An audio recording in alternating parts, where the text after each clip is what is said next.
Tragedi Kanjuruhan Malang yang menewaskan 125 orang menjadi pertandingan sepak bola paling mematikan dalam 20 tahun terakhir dan menjadi nomor 3 terburuk sepanjang sejarah sepak bola dunia.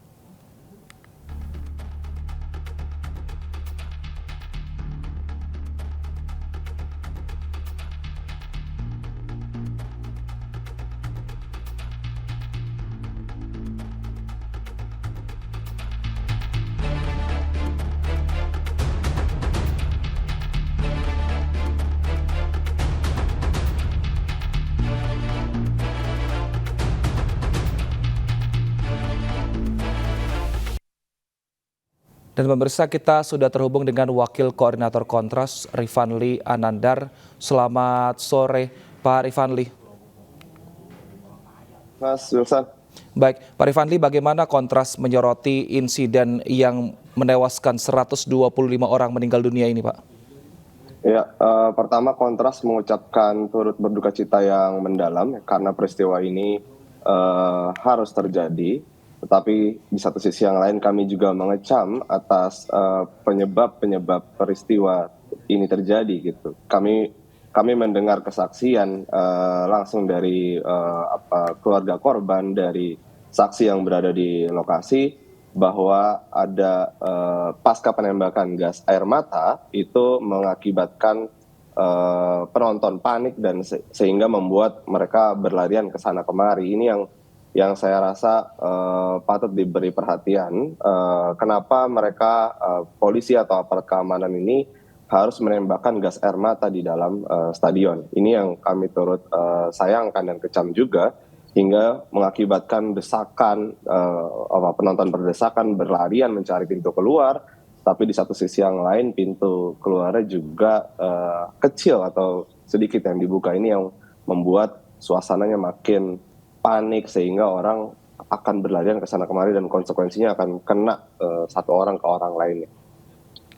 Nah, berarti Anda melihatnya apakah memang pertandingan ini sudah memenuhi standar operasional prosedur untuk melakukan pertandingan dan juga pengamanan dalam suatu laga sepak bola? Kalau itu masih dalam analisis kami untuk teknis pertandingannya, tetapi kalau untuk penanganan aksi massanya, bukan aksi massa, dalam konteks ini pengendalian massa, itu menurut kami ada pelanggaran SOP kayak gitu.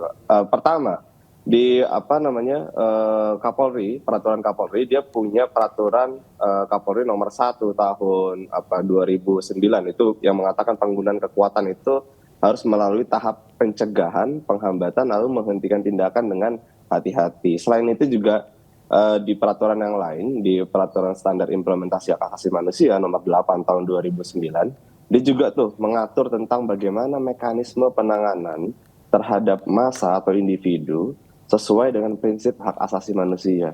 Nah, kalau hasilnya ada 100 lebih yang meninggal, itu berarti sudah jelas melanggar peraturan tersebut. Nah, ini yang tidak sesuai.